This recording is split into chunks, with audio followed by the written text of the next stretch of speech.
Muy buenas mañanitas o tardes o noches, dependiendo de en qué momento observen este video. Vamos a iniciar con el video del correspondiente al día número 4, con la temática de hipervisores. De hecho, la idea era que viéramos hipervisores del tipo 1 y del tipo 2, pero no, vamos a centrarnos el día de hoy en tipo 2. Y ya a partir del lunes nos vamos a centrar en el hipervisor de tipo 1 llamado Proxmox Virtual Environment. Entonces el día de hoy vamos a continuar con la temática que dejamos pendiente y según nuestro mapa temático pues vamos a trabajar con las características y las opciones que se tienen en los hipervisores de categoría 2, los cuales también se respetan y se le agregan nuevas funciones a los hipervisores de categoría 1. Entonces vamos a retomar el concepto de una máquina virtual como aquella que representa todos los elementos que presentan los equipos físicos, que también se les llaman computadoras nativas, las cuales tienen hardware físico y software aplicados, pero ahora todos estos elementos que corresponden a los elementos físicos van a ser representados y manejados a través de software, o sea, estamos hablando de elementos lógicos. Una computadora virtual es un conjunto de elementos lógicos que corresponden o funcionan como los elementos físicos de una computadora real o nativa, con las propiedades que estas computadoras físicas o nativas presentan. Esto es, requieren de un sistema de arranque, requieren de un sistema operativo y requieren de aplicaciones. Afortunadamente, como ya les había dicho por ahí, el mundo del software es un mundo virtual, el cual embona perfectamente dentro del concepto de máquinas virtuales. No se requiere realizar o redefinir aspectos de software para que este pueda ser utilizado en las máquinas virtuales. Bueno, hay un esquema en donde sí se requiere, se le llama este es un esquema de virtualización especial para... Ay, Dios mío, ¿cómo creen? Olvidé el nombre. Para virtualización. Pero es un esquema muy específico, el cual solamente es soportado por Citrix y pues algunas versiones de Windows incluyen los cambios requeridos en el software para que puedan ser utilizados en esta virtualización. Generalmente utilizamos hipervisores que no requieren estas modificaciones, entonces pues vamos a tener por ahí uso de hipervisores que son completamente transparentes para el uso del software que conocemos y usamos en los equipos físicos o nativos. Entonces en este mapa temático vamos a tener lo que son, o vamos a tocar lo que son las ventajas y desventajas del uso de hipervisores y la construcción de máquinas virtuales. Dentro de todo esto, y al ver qué diferencias hay y ver si conviene o no conviene, entonces vamos a tomar en cuenta la gestión de los recursos. ¿Por qué? Pues porque toda la parte lógica de una computadora virtual debe de ser soportado por elementos físicos, y estos elementos físicos deben ser gestionados para poder trabajar con múltiples máquinas virtuales. Y estamos hablando precisamente de los procesadores, la memoria, el almacenamiento y la red.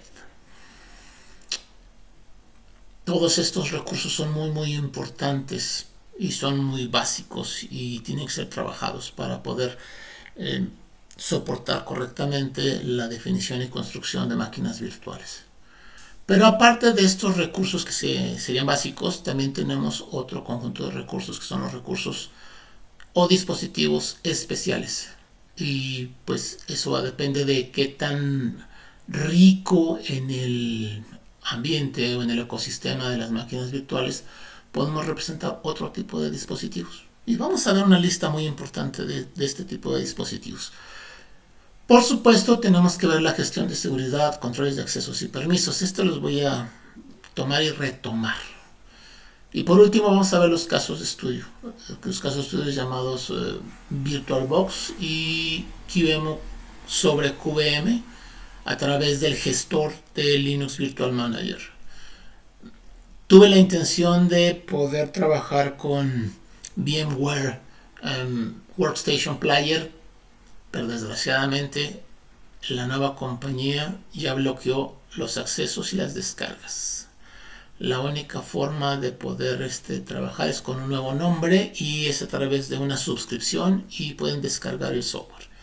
Lo cual, pues no, para mí no es no es lo que estábamos acostumbrados, entonces voy a tener que omitir esta parte. Y pues bueno, vamos a comenzar la temática del día de hoy con las ventajas de las máquinas virtuales.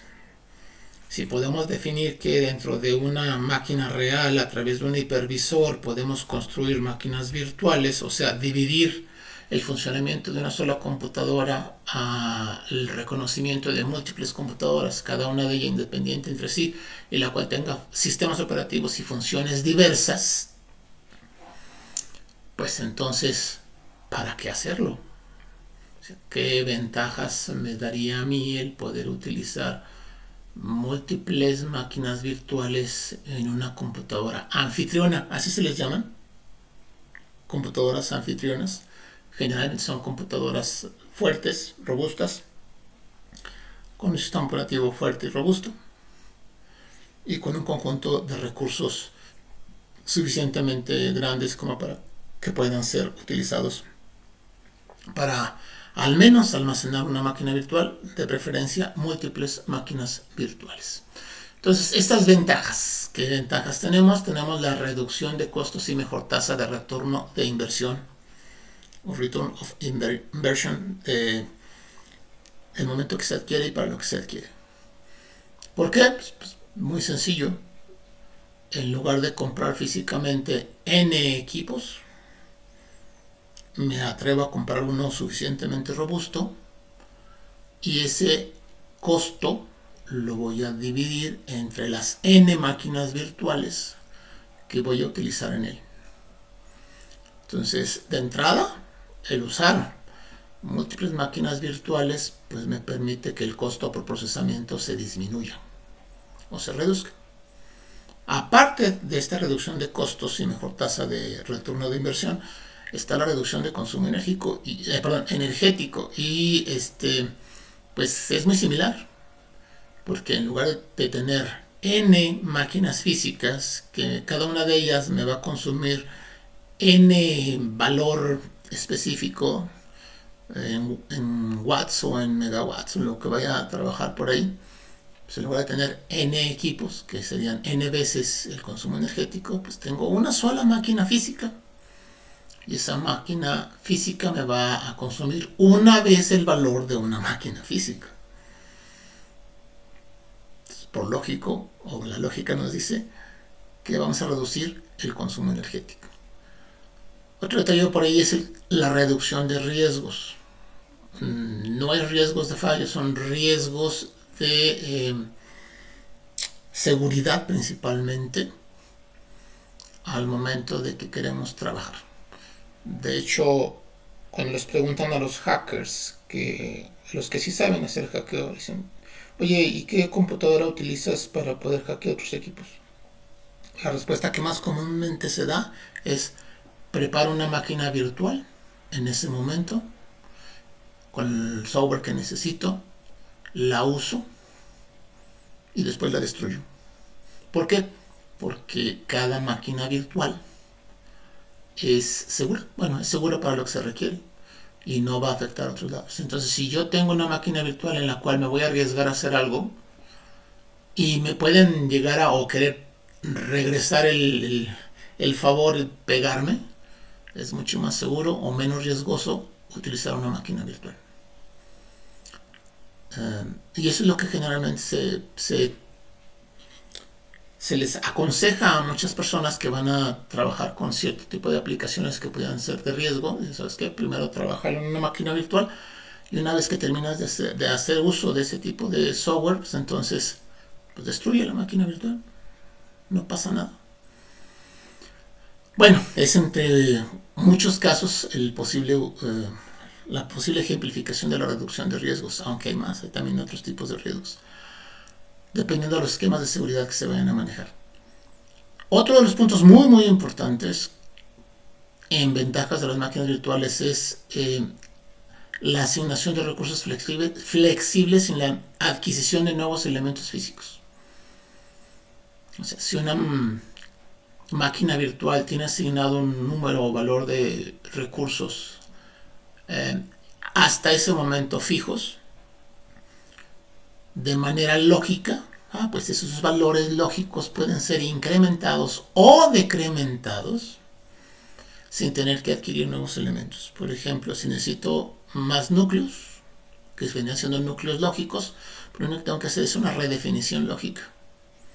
Si necesito más memoria, pues lo único que tengo que hacer es una redefinición lógica del valor de la memoria. Si requiero más espacios en discos, no necesito comprar más discos. Lo que debo de hacer es preguntarme cómo quiero asignar el nuevo valor de espacio, ya sea incrementando el valor del disco duro lógico o generando nuevos discos lógicos. O sea que la asignación de recursos suele ser muy flexible, con una pequeña regla: no debe exceder los valores del recurso físico del anfitrión. ¿Por qué? Porque si no, después no va a haber ese recurso. Otro detalle es que el universo lógico no sufre daños físicos porque no existe en un universo físico conocido, existe en un universo virtual o lógico. Por lo tanto, los recursos físicos sí se pueden dañar. Eso significa que los anfitriones sí se pueden dañar, pero las máquinas virtuales no, ya que no se degradan. Lo que puede pasar es que en una máquina virtual que está trabajando sobre un anfitrión, ese anfitrión sí puede tener daños físicos o degradaciones. Pero lo sabe también como la otra ventaja, pues se puede mover. Las máquinas virtuales se pueden mover a otros anfitriones mientras el anfitrión que tiene fallos se corrige o se reemplaza. Entonces, sin recursos físicos que se dañen, ya que lo lógico no se degrada. Sin embargo, sí tenemos que tomar en cuenta de que para que coexista en este mundo real, pues requiere recursos reales y eso sí se pueden degradar. Muy bien, otra de las ventajas de las máquinas virtuales es la migración o transportación. Toda máquina virtual que es huésped de un anfitrión, pues puede replicarse. O sea, puedo tomar los valores o los elementos que son definidos o definen en la máquina virtual y pueden ser migrados o transportados de un anfitrión a otro anfitrión o sobre múltiples anfitriones. Esto significa que esta capacidad o flexibilidad al momento de decidir pues qué anfitrión va a hospedar a qué máquinas virtuales, pues me da una ventaja enorme. De hecho, la facilidad que ciertos hipervisores permiten para hacer esto, ya sea trabajando de forma aislada o precisamente utilizando clústeres de anfitriones, pues es lo que le da inclusive valores agregados a los hipervisores. ¿Qué más tenemos por ahí? Pues tenemos la parte de que se facilita también la gestión de respaldos o copias de seguridad.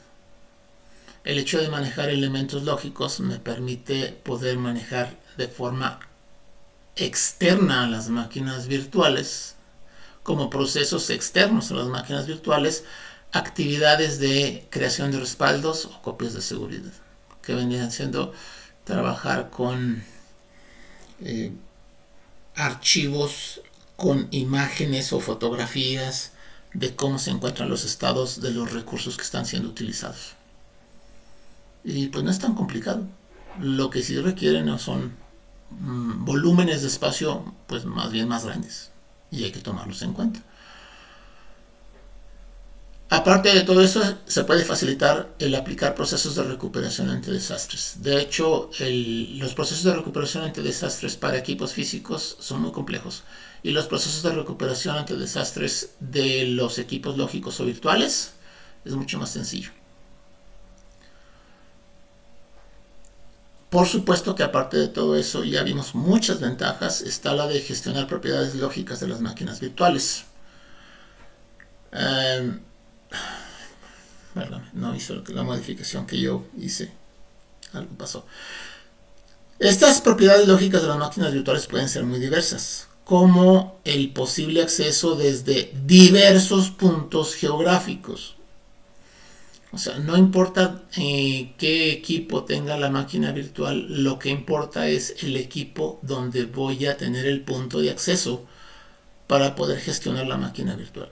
Y puede ser, como todo se maneja sobre internet, en muchos de los casos, pues puede ser cualquier computadora que pueda tener un navegador, o en el caso de algunos hipervisores muy especiales, cualquier computadora con un sistema operativo que pueda ejecutar la aplicación de gestión de esas máquinas virtuales.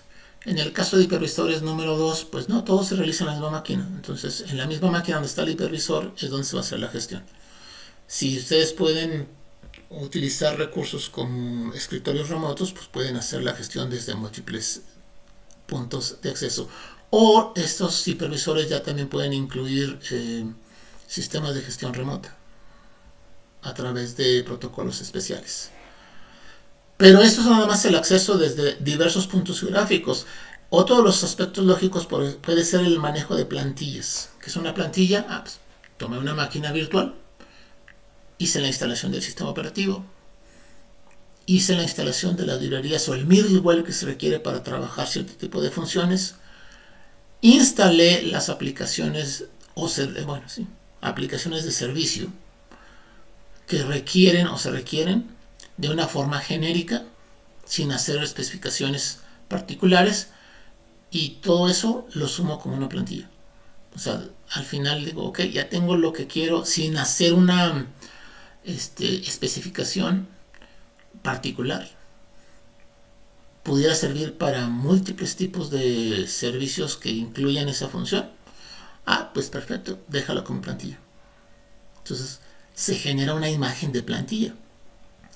Y al momento de que se quiere crear una nueva máquina virtual, la puedo crear desde cero o la puedo crear desde una plantilla. Y si yo utilizo una plantilla, me voy a ahorrar muchísimo tiempo, porque la plantilla ya trae incluido todo lo que se requiere nada más para iniciar una función nueva o una copia de una función conocida. Otra propiedad lógica que se puede utilizar muy específica es el tiempo. Porque el tiempo en el mundo o el universo real funciona de forma continua y hacia adelante. O sea, no conozco ninguna operación en el mundo real hasta el momento en la cual podamos decir voy a viajar al pasado. O sea, ni siquiera podemos detener el tiempo. El tiempo es una función continua que está presente en este universo conocido, universo real. Quizás en el futuro tengamos opciones para poder ir hacia el pasado, pero aún yendo hacia el pasado, lo que es aspectos físicos de un cuerpo orgánico, la degradación va a ir siempre hacia el futuro. Bueno, ¿por qué hablo de este tiempo? Porque el tiempo en un universo virtual o lógico puede funcionar de forma diferente. Por ejemplo, lo podemos detener y decir, mira, esta máquina virtual que estaba funcionando, congélala, y se congela en el tiempo. Tenemos ahí un avance de tiempo cero. Significa que mientras no le diga continúa, está detenida. O en algunos casos, y esto es muy útil, puedo determinar lo que se le llaman puntos de recuperación o fotografías del estado de una computadora. Y decir, espérame, hasta aquí estamos bien, está funcionando perfectamente bien. Haz un punto de recuperación. Entonces se genera una imagen, es un respaldo realmente de lo que estaba pasando con todo lo que se requiere. Manejo de discos, manejo de memoria, etc. Entonces el punto de recuperación se queda ahí como punto de referencia. Si de repente digo, es que voy a hacer una actualización y voy a hacer algunas cosas y voy a probar algunas nuevas funciones y no me gustan o no funcionaron o el equipo se crashea, se inhibe y no quiere responder, puedo decirle al sistema de hipervisión, decirle, oye, ¿sabes qué? Regrésate a tal punto de recuperación y recuperamos exactamente una computadora hacia el pasado, en el pasado. Esa parte es padrísima, pero como todo, como tiene que almacenarse el respaldo de cómo estaba la computadora, nuevamente necesitamos mucho almacenamiento. Entonces hay que tomar en cuenta que el almacenamiento es un punto crucial cuando manejamos máquinas virtuales e hipervisores. Otra de... Bueno, existen más funciones especiales que podemos ver, como el manejo de encendido, apagado y formas de reiniciar máquinas. Pero bueno, otro punto importante en las ventajas de las máquinas virtuales es que cada máquina es un entorno aislado. Por lo tanto, puedo definir funciones muy diferentes en máquinas virtuales diferentes. Y cada una de ellas va a ser independiente de otras máquinas virtuales. Inclusive puedo tener ambientes muy diferentes, consideraciones muy diferentes, inclusive reglas de operación muy diferentes, aunque todas estén en una misma computadora anfitriona.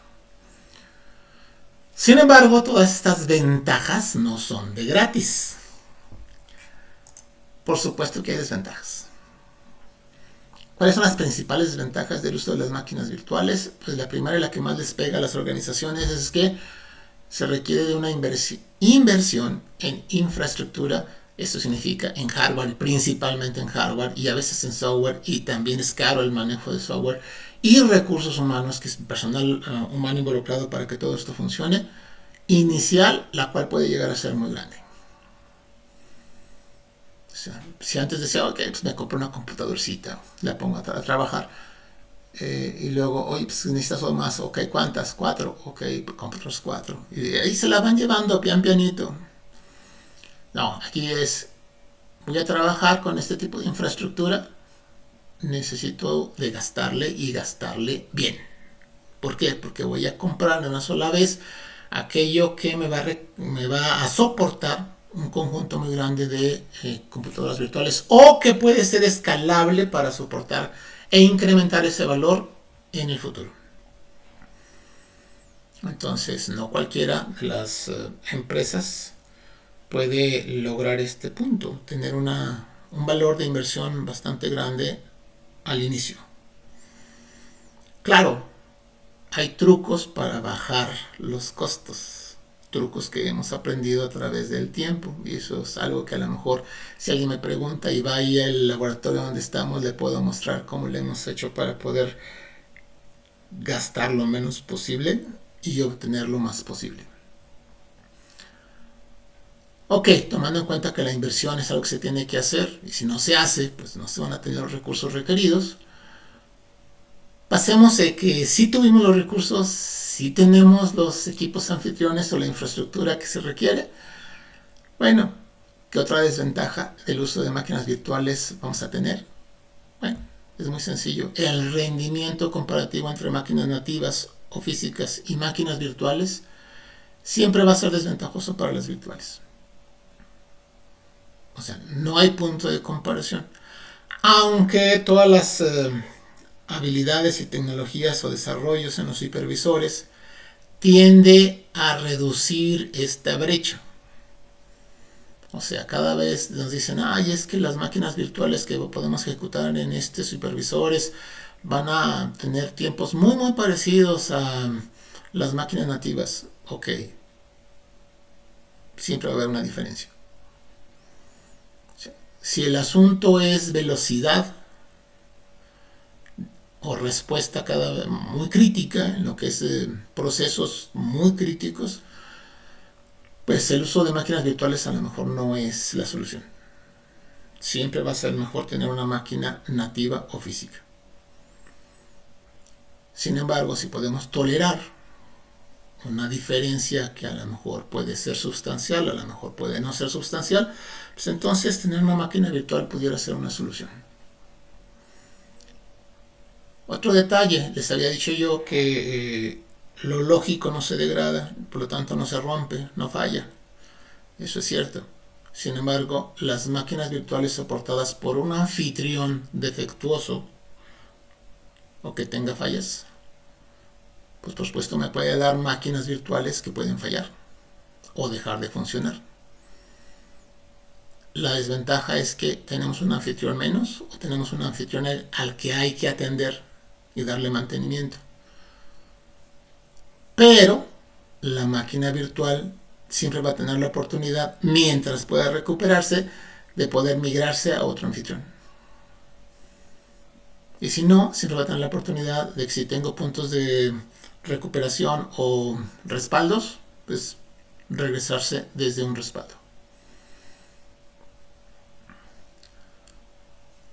Otra desventaja es que si vamos a trabajar con máquinas virtuales hay que saber para qué queremos las máquinas virtuales. Esto es, requieren de una planificación y asignación de recursos previa a su operación. ¿Por qué? Porque necesitamos saber cuántas máquinas se van a utilizar, cuál va a ser el volumen de recursos que van a utilizar. Todo eso con el objetivo de no saturar a los servidores. O sea, según los recursos que presente un anfitrión, se tienen que establecer límites. Y eso me pasa a mí muy seguido con el clúster. El volumen de procesadores, el volumen de memoria, el volumen de discos duros tienen límites, porque si nos excedemos de esos límites vamos a saturar los servidores o los anfitriones. Y por último, esto es una gran desventaja, más sin embargo es también un área de oportunidad muy grande, que se requieren de personal humano capacitado en la gestión de hipervisores. Eso nos da una oportunidad de que las empresas, si realmente quieren tener mejores oportunidades, pues necesitan de capacitar a su personal humano para que exploten las características y capacidades de los virtualizadores, de los hipervisores, para que los utilicen de la mejor forma posible. Y aquí es donde hay que sopesar. ¿Qué necesito? Y nada más hay dos sopas. O utilizo máquinas nativas o físicas o utilizo máquinas virtuales. Y eso lo tiene que definir muy claramente cada organización, cada empresa. ¿Qué pasa en la Universidad Autónoma de Aguascalientes? Pues en el caso de la Universidad Autónoma de Aguascalientes se empezó con muchos equipos físicos. De hecho, alguna vez llegamos a ir al edificio 55 en la parte de arriba cuando todo era físico y el principal problema del encargado era, oye, es que mi site ya no, estoy saturado, no puedo meter más equipos físicos. De hecho, crecieron varias veces el site para meter más equipos físicos. Hasta que empezaron a utilizar hipervisores y máquinas virtuales.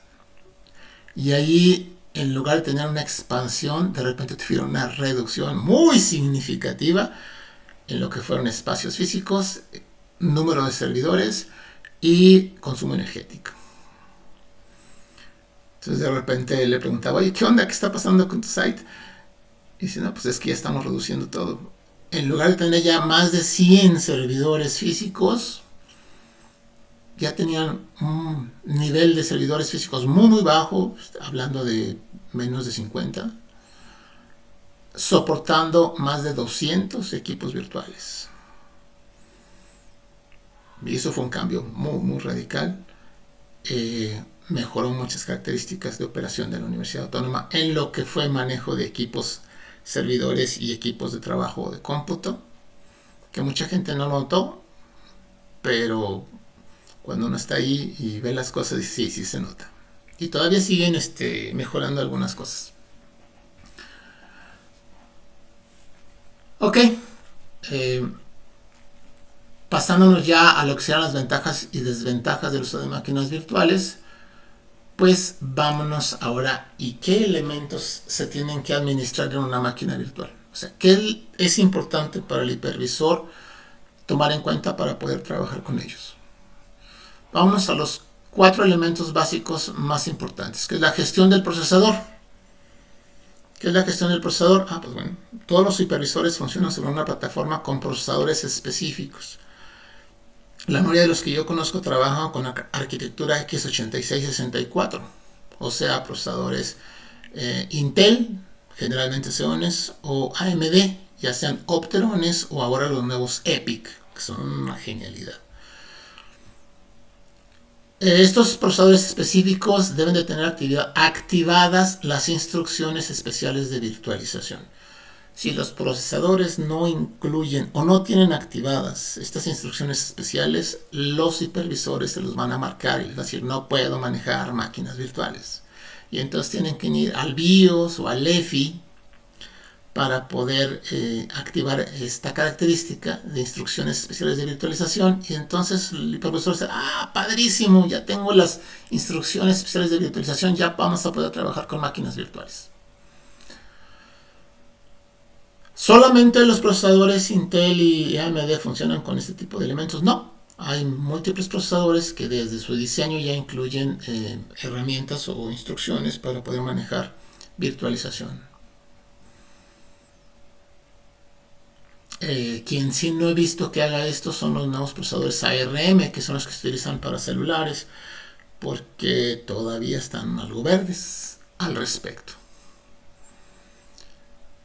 Bueno, otro detalle con la gestión del procesador es que generalmente se virtualiza con el mismo conjunto de instrucciones que el anfitrión, que el procesador del anfitrión tiene instalado. Pero algunos hipervisores pueden emular diversas y muy diferentes categorías de procesadores. O sea, hay hipervisores que dicen, no, pues yo te voy a emular, yo te voy a soportar las instrucciones que trae el procesador que veo. Si la aplicación funciona así, pues qué bueno. Si no, pues, ¿qué crees? Perdóname la vida.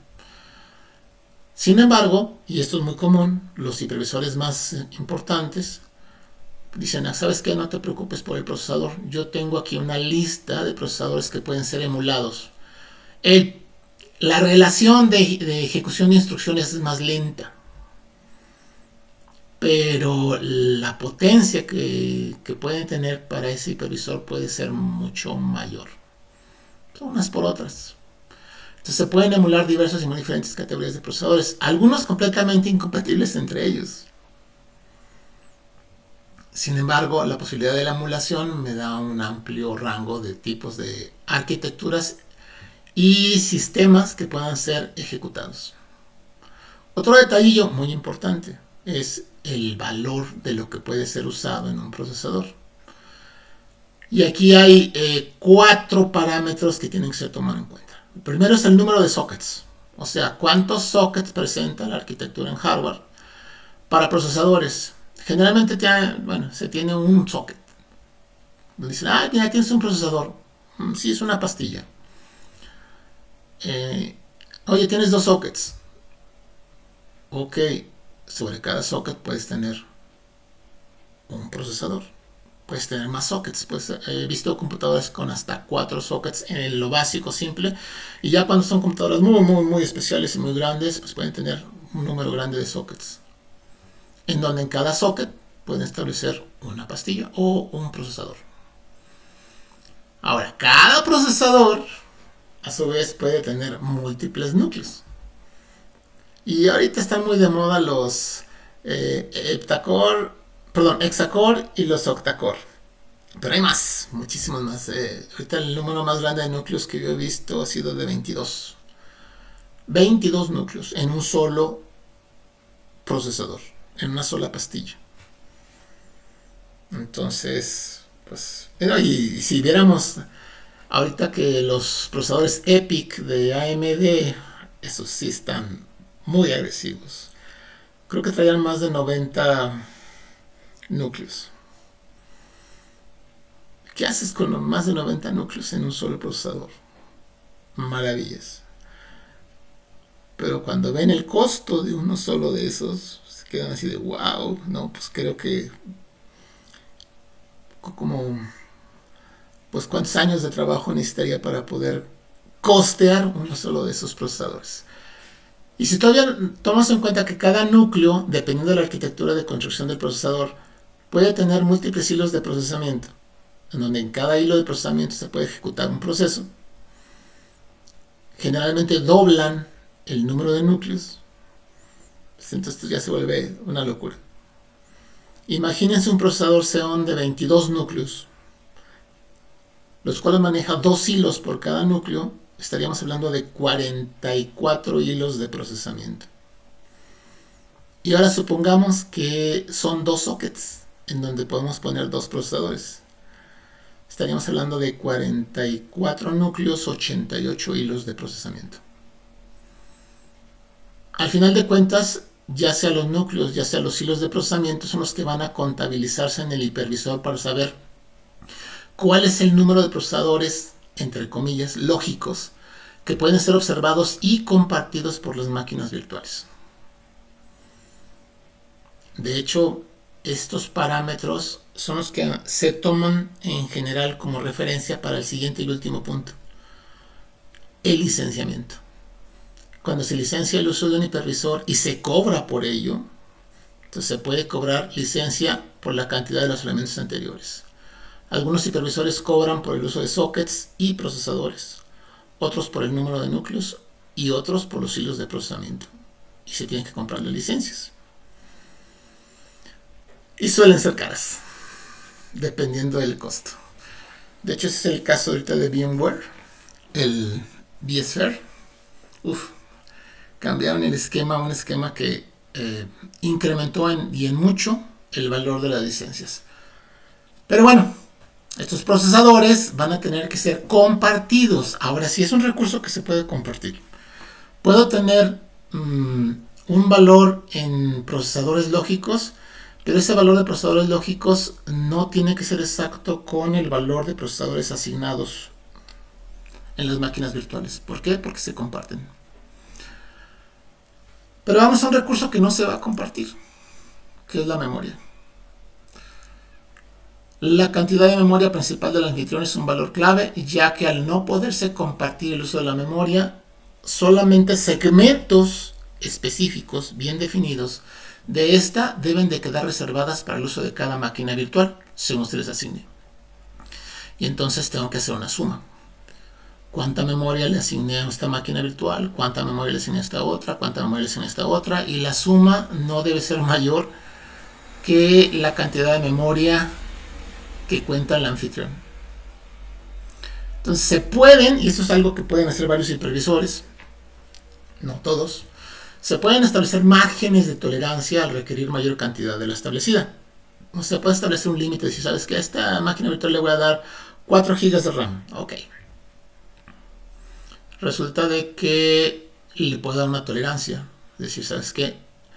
Le voy a dar 4 GB, pero le voy a dar chance de que si necesita más, utilice 4.6 GB de RAM. Entonces, 0.6 es un rango de tolerancia que permite que si se llega a requerir, lo tome, pero conforme vaya liberando, pues se regrese ese margen de tolerancia.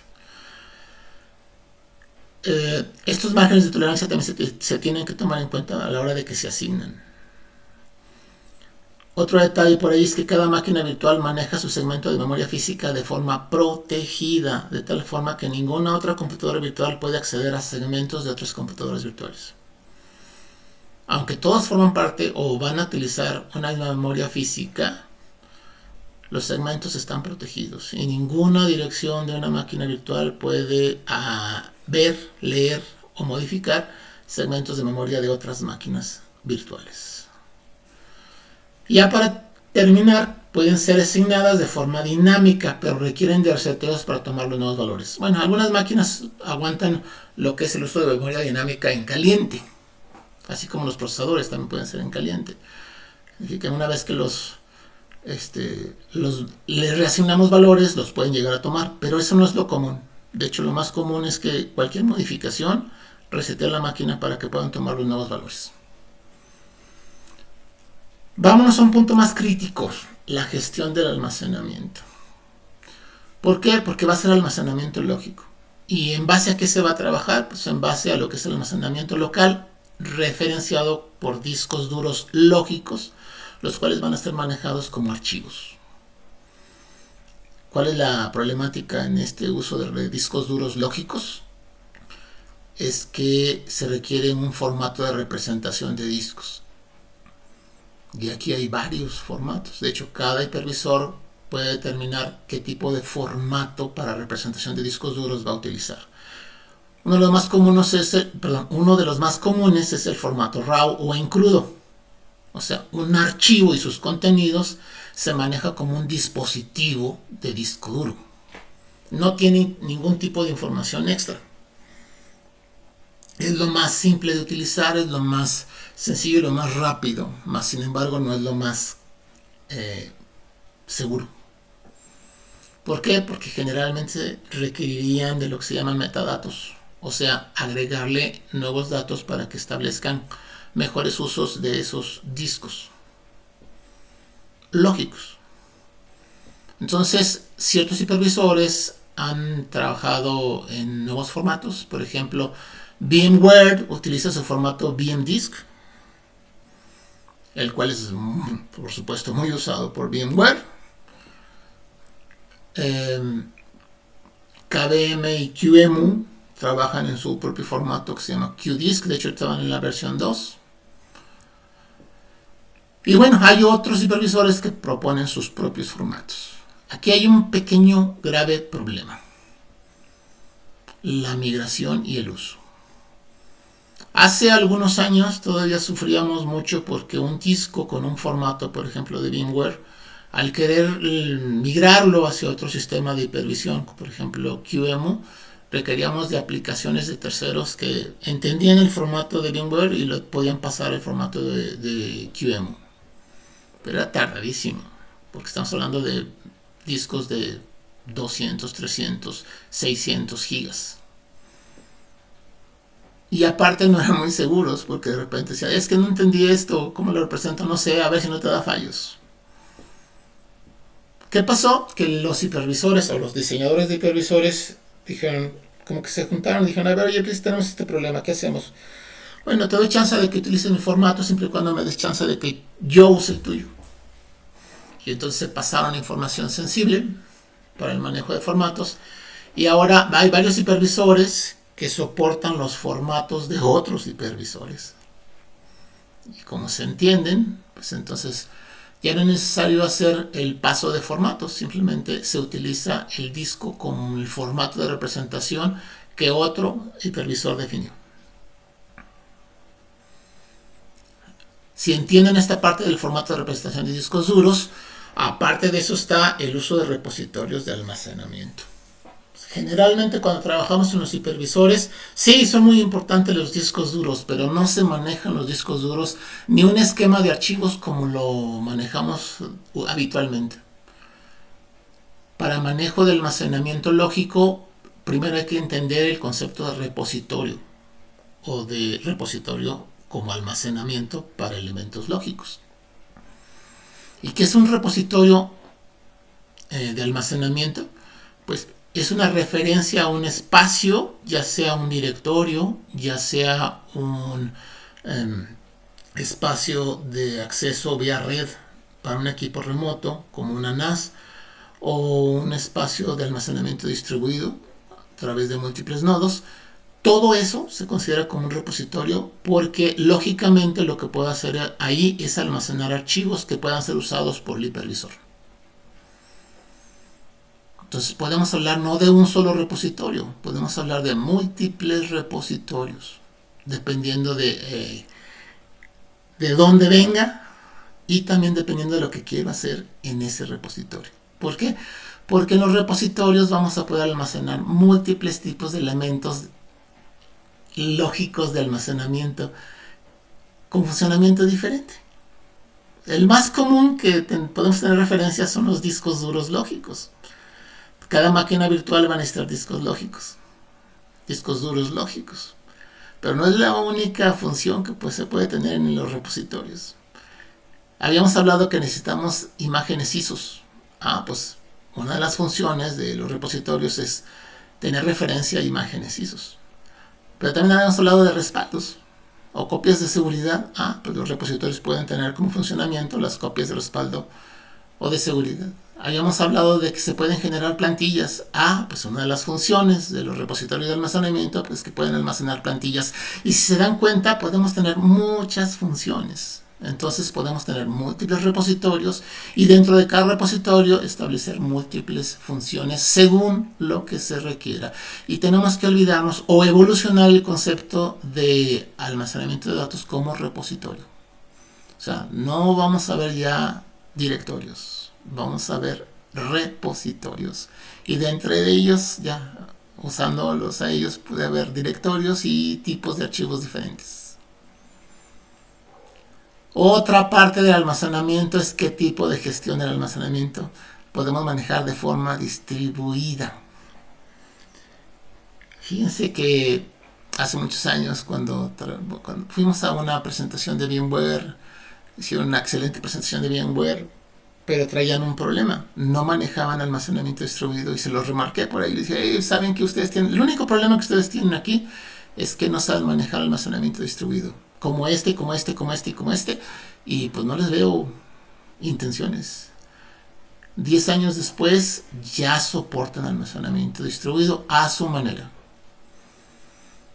¿Qué es el almacenamiento distribuido? Son repositorios especiales los cuales establecen un espacio de almacenamiento seguro distribuido en múltiples nodos de almacenamiento.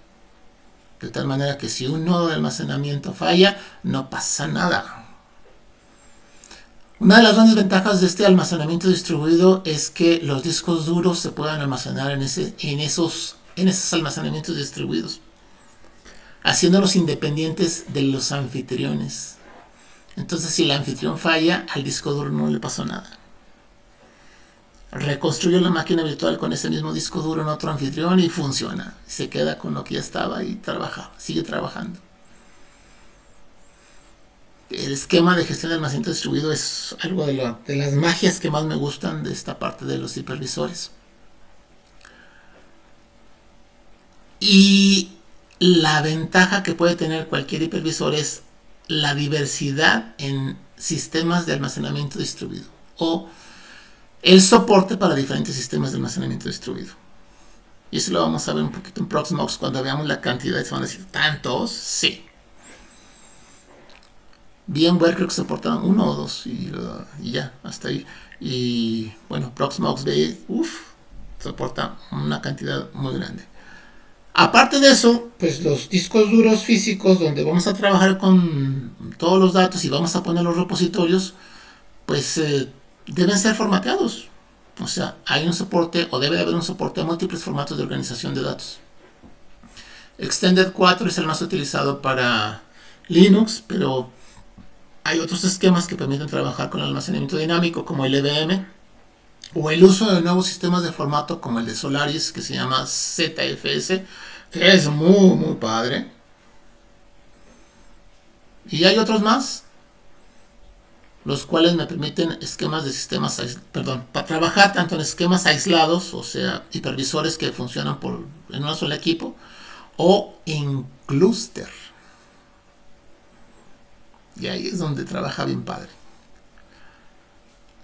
Sin embargo, cuando hablamos de almacenamiento, y más cuando hablamos clusters, para clusters de procesamiento o para manejar múltiples máquinas virtuales de forma dinámica, tenemos un pequeño detalle. Houston, we have a trouble. La capacidad o el hecho de poder trabajar con almacenamiento en repositorios en múltiples equipos significa que aparte de la red de comunicaciones básica, donde vamos a ver todo el tráfico que se requiere en las máquinas virtuales, pues aparte también vamos a tener que tener el tráfico para manejo de datos. Y puede llegar a ser muy, pero muy pesado. Por lo tanto, la tendencia es separar las redes. O sea, tenemos una construcción de una red de comunicaciones para las máquinas virtuales y las comunicaciones en Internet, que es la comunicación entre procesos, y la construcción de una red de datos. O sea, una red alterna, paralela, independiente, en donde lo único que vamos a manejar va a ser las conexiones para el almacenamiento. Eso significa, si manejo switchers, pues es un switch para procesamiento y otro switch para datos. Eso significa que necesito al menos de 2 tarjetas de red en cada anfitrión para que una se vaya para la red de procesamiento y para que otra se vaya para la red de datos. Eso permite que no se peguen. O sea que las velocidades de acceso al almacenamiento remoto o a los repositorios remotos o a los repositorios distribuidos no le peguen a los procesos que se ejecutan en las máquinas virtuales y sus comunicaciones hacia internet y hacia otros lados. Muy bien, ya para terminar la parte de dispositivos, pues vamos a los dispositivos especiales lógicos. Cada que establezco una máquina virtual debo de pensar que no nada más es... me faltan las comunicaciones. Y en comunicaciones es algo muy, muy padre. No está aquí, no sé por qué no la puse, pero bueno. En comunicaciones tenemos la parte de tarjetas de red. Y como son tarjetas de red lógicas, las que se agregan a la máquina virtual, pues estas tarjetas de red lógicas deben asociarse con las tarjetas de red físicas. Puedo tener una, puedo tener 2, puedo tener 3, puedo tener 4 tarjetas físicas. Aquí no es importante. Lo importante es que puedo tener una tarjeta lógica, o 2, o 3, o 4, y todas ellas se van en el canal de comunicaciones físico de salida. Sin embargo, hay 2 modos básicos de trabajar las tarjetas de redes para cómo van a compartir las comunicaciones. Uno se le llama tarjeta de red nateada, o por NAT, por Network Address Translation, traducción de direcciones de redes. Y se pueden definir que las tarjetas de red se construyan, las lógicas, utilizando tecnología NAT o características NAT. ¿Qué características tiene utilizar una tarjeta de red lógica NAT? Que se convierte en una extensión de la tarjeta de red física y toma la configuración de la tarjeta de red física. Misma dirección IP, mismo todo. Es como si fuera un espejo. Pero le funciona solo y exclusivamente a la máquina virtual. ¿Qué provoca tener este tipo de tarjetas? Bien sencillo. Provoca que esa máquina virtual solamente funcione como cliente a múltiples servicios en la red. ¿Por qué? Porque quien realmente tiene la dirección y la configuración, el anfitrión. Entonces, si alguien se quiere comunicar esa dirección, al que van a ver va a ser al anfitrión. ¿Y la máquina virtual? No, la máquina virtual es invisible. No se puede ver. Más sin embargo, la máquina virtual sí se puede conectar a servicios y pedir servicios.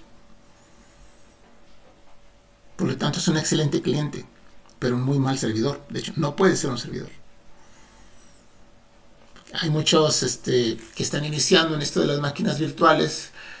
Generalmente cuando les pido una máquina virtual les digo, oye, pues necesito que utilices o generes este servicio. Profe, es que no funciona. ¿Qué hiciste? Pues sí, ya puse la tarjeta de red, ya configuré todo, pero no se puede ver desde afuera. ¿Y cómo configuraste la tarjeta de red? Pues la di de alta. ¿Bajo qué modo? No sé. A ver, vamos a ver qué modo tienes. A ver, dime qué modo dice que tienes ahí. Modo NAT. Ok. ¿Sabes qué significa? No. Ok. Significa que solamente puede ser cliente, porque toda la configuración la tiene el anfitrión. Y si alguien quiere ver esa dirección, va a ver al anfitrión. Nunca va a ver tu máquina virtual. Punto. ¿Y entonces cómo le hago? Es que desde la definición de la tarjeta de red debiste haber dicho que esa tarjeta de red va a funcionar como otra tarjeta de red física, aunque sea lógica. Y eso se le llama modo bridge o modo puenteado. Eso significa que la tarjeta de red física entra en un modo especial que se llama modo promiscuo, en el cual puede captar muchísimas más paquetes muchos más canales de comunicación, no nada más el que se especifica para el anfitrión, sino también los que se especifican para todos los demás equipos virtuales. Y entonces, tu tarjeta de red, si estando en modo bridge o modo puenteado, puede configurarse de modo diferente, de modo completamente independiente al anfitrión. Eso significa tener su propia dirección, su propio redireccionamiento, y entonces puede funcionar como servidor. A ver, cámbiale el modo, ponlo en modo Bridget, ahora reconfigura, porque ahora es otra tarjeta de red y la va a reconocer así el sistema operativo y se tiene que reconfigurar. Ok, ya que les especifiqué lo que sería la parte de uso de redes, está también los dispositivos especiales lógicos, como cuáles. Cada máquina virtual va a tener su propio chipset, va a tener su propia controladora de discos, su propia controladora de USB. De hecho, pueden redireccionar los puertos físicos a los puertos lógicos de ciertas computadoras virtuales. Así en un momento, a ver, voy a meter una memoria USB, pero quiero que lo vea la máquina virtual. Ah, ok, redireccionalo. En el hipervisor dicen, oye, redireccioname el USB que está conectado a este puerto, a tal puerto de la máquina virtual. Y la máquina virtual va a ver lo que hay en su USB. Así también de repente tienen controladores de PCI Express para poder asignar dispositivos lógicos de PCI Express. También tienen controladores de sonido, muchas de ellas están emuladas. También trae controladoras gráficas. O sea que pueden llegar a emular o asignar dispositivos lógicos para que utilicen algún dispositivo físico en controladoras gráficas, principalmente para trabajar con toda su potencia numérica. Y un generador de números pseudo-aleatorios, lo que se llama un random. Un random es un mecanismo el cual entrega números pseudo-aleatorios para poder trabajar con muchos aspectos dentro de los equipos virtuales. Voy a retomar el de las controladoras gráficas porque es un caso muy particular. No sé si sabrán por ahí la bronca que tiene China de que le prohibieron comprar tecnología Nvidia. O sea, no les van a vender nada para poder trabajar con inteligencia artificial para China. Entonces China dijo, ok, no puedo comprar nada, sí, no van a vender ningún dispositivo, no. Se pusieron a ver qué posibilidades tenían y encontraron una solución que no los puede detener. No podemos comprar tecnología, ok, no, la rentamos. Y están rentando máquinas virtuales que tienen asignados tarjetas controladoras gráficas asociadas a controladoras gráficas físicas, con las cuales tienen acceso a toda la potencia numérica que existe en ellos. Y contra eso no tienen ningún mecanismo de limitación. Bueno, ya que les expliqué un poquito de política geocomputacional, vámonos ahora sí a la parte bonita. Y ya se nos acabó el tiempo. Ok. Y vamos a trabajar con lo que hay. ¿Qué onda? Espérenme. Con casos de estudio de demostración. Ya tengo preparados el ambiente de VirtualBox. Ya tengo preparado el ambiente de QEMU y KVM usando Linux Virtual Manager. Pero eso mejor lo vamos a dejar para el video del viernes. En el video del viernes les voy a mostrar trabajando en VirtualBox, lo que son las características para trabajar con máquinas virtuales, y QEMU sobre QEMU usando un software de gestión llamado Linux Virtual Manager. Linux Virtual Manager no es el hipervisor, gestiona el trabajo con el hipervisor, que en este caso suele ser KVM, el cual se apoya de QEMU para hacer la emulación de muchos tipos de dispositivos. Entonces amarran bonito, muy bonito. Bueno, ok, les dejo ese video. Bueno, les mostraré los videos el día de mañana. En eso nos abarcaremos una hora, espero, aproximadamente.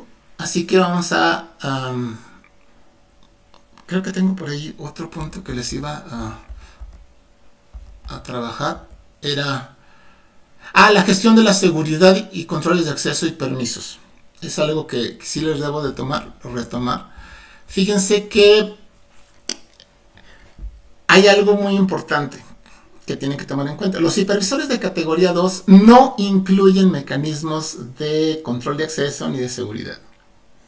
¿Por qué? Porque asumen que quien entró a la computadora es un usuario definido. Entonces no le agregan ninguna capa de controles de acceso ni de seguridad. Simplemente un hipervisor de tipo 2 lo activan y ya tienen acceso a todo. Déjenme ver si les puedo hacer un adelanto de lo que teníamos por ahí.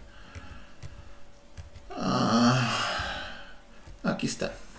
Ese es uno. Ese es el gestor de máquinas virtuales, el Linux Virtual Manager, con dos máquinas virtuales ya definidas. Y por aquí debo de tener también aquí está, el VirtualBox. ¿Me pidió algo para entrar? No, nada. ¿Me pide algo para manejar las máquinas virtuales? No, nada.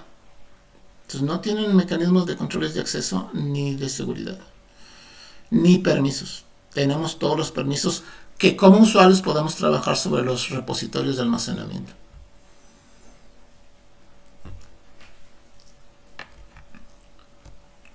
Déjenme regreso a donde estamos. Aquí. ¿Qué pasa con los hipervisores de categoría 1? Eso sí. Dicen, espérame. ¿Cómo que quieres entrar? ¿Tú quién eres? A ver, déjame checo. Si tú estás en la lista de los que pueden entrar. Así como si fueran VIP.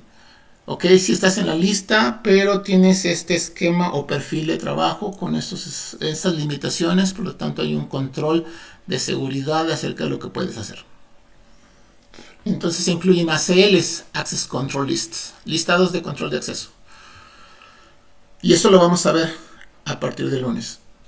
Ya que entendemos que hay hipervisores que principalmente son los de categoría 2, que sí incluyen esos mecanismos, y que generalmente los de categoría 1 que sí incluyen esos mecanismos, y también los de categoría 2, los cuales generalmente ignoran ese tipo de mecanismos. Pues vamos a las conclusiones. Ahora sí, señores. El uso de máquinas virtuales para soportar múltiples actividades puede facilitar el que se logren objetivos bien definidos sin la necesidad de más recursos que con los que ya se cuenten. ¿Significa que me puede ayudar? Sí, y mucho, siempre y cuando haya pensado en que me puede ayudar. Otro detalle por ahí es que las máquinas virtuales pueden ser replicadas y transportadas entre múltiples computadoras anfitrionas, copiando o replicando los archivos de configuración o los archivos de representación de discos duros. O sea que hay una capacidad de transportación muy bien definida. Aguas. Antes era muy particular el problema de la migración. Creo que ahora ya no es tan importante o tan crítico. Pero sigue siendo importante. Cada máquina virtual puede ejecutarse con un ambiente completamente diferente del equipo anfitrión, por lo que son sandboxes naturales para múltiples funciones seguras. Inclusive son áreas de pruebas. Yo puedo tener múltiples computadoras con múltiples versiones de múltiples sistemas operativos y probar si un software que estoy desarrollando, que debe ser multiplataforma, funciona en todas y cada una de ellas. Y por último, se pueden mantener tantas máquinas virtuales como recursos cuente el anfitrión, y es muy importante. No debemos de exceder de los volúmenes de recursos que cuenten los anfitriones. Y agradezco mucho. Tengan ustedes excelente mañana, excelente tarde, excelente noche, dependiendo de qué momento me vieron en este video. Y pues muchísimas gracias por todo. Nos vemos. Ahora sí les prometo que mañana sí vemos